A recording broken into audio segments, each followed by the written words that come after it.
In Kazakhstan, Catholics represent only about 1% of the population. Yet, Vatican representative Monsignor Khaled Akashe was seated at the center of the round table during the International Interreligious Congress in Astana. Why would a representative of such a small religious minority hold such a prominent position at an interreligious meeting in a predominantly Muslim country?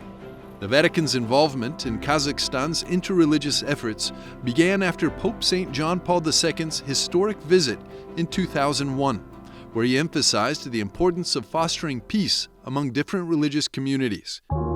Inspired by this message, the first Congress was convened in Astana in 2003. Смысл категории священности, превратная ее трактовка ведет к презрению человеческих законов. Съезд, в общем, очень важный. I think the Congress is very important because it fosters an atmosphere of dialogue, cooperation, and peace. It also helps maintain religious freedom in the country.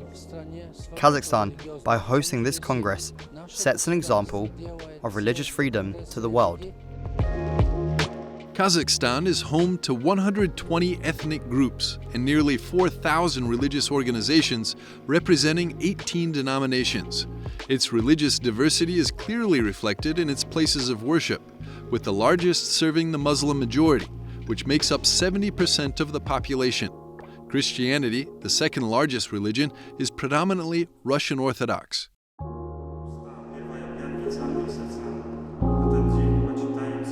Although modest, the Catholic Cathedral in Astana has welcomed two popes, Pope John Paul II in 2001 and Pope Francis in 2022.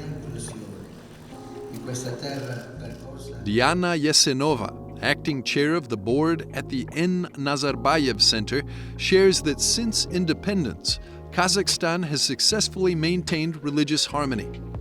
Religious buildings in Kazakhstan haven't closed in the 30 years since its independence. Instead, they continue to grow and flourish. The Catholic Church's contribution to interreligious dialogue is significant, both in Kazakhstan and globally, especially following the Second Vatican Council's Nostra Aetate document, which opened the door for dialogue and mutual respect between Christianity and other world religions. Participation of the Catholic Church in this forum sees in that way.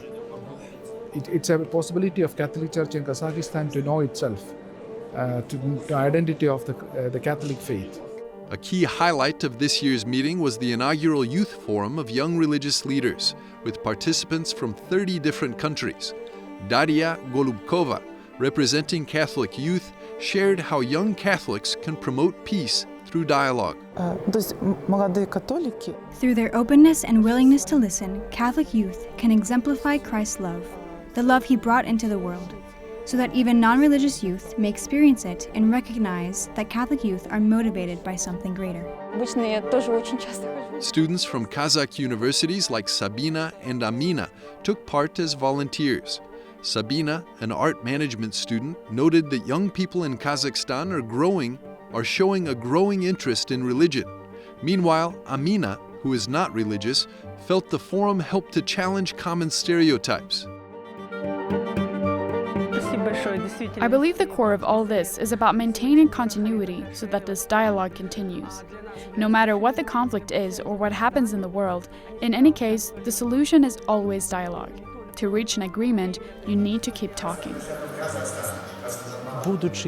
By being friends of Jesus, they will be able to be true friends to those they meet, regardless of nationality or religion.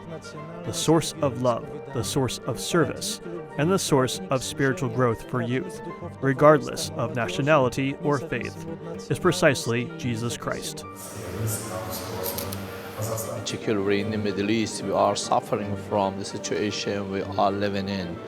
And one of the main problems, it dates back to the misunderstanding of religiosity among the followers of the religion.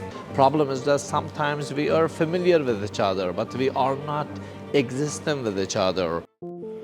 The meeting of the Secretariat and the first Youth Forum mark the culmination of a year-long series of high-level contacts between the Holy See and Kazakhstan.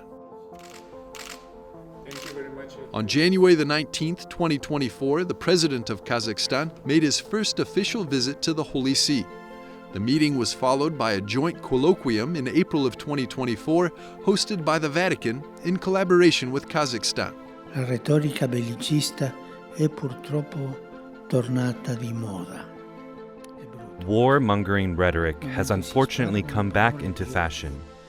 This is terrible, but while words of hatred are being spread, people are dying in the brutality of conflicts. Instead, we need to speak of peace, to dream of peace, and to bring creativity and substance to the longing for peace, which is the true expectation of peoples and individuals. The ambassador of Kazakhstan to the Holy See commented on the growing partnership, explaining that Kazakhstan shares the global vision of the Catholic Church, which is rooted in the ideals of goodness, justice, solidarity, and compassion. Pope Francis visited Kazakhstan in 2022 and participated in the Interreligious meeting, where he, along with the Grand Imam of Al-Azhar and other religious leaders, signed a joint declaration. The next Interreligious gathering will be held in Astana in 2025, where Pope Francis is again among those invited.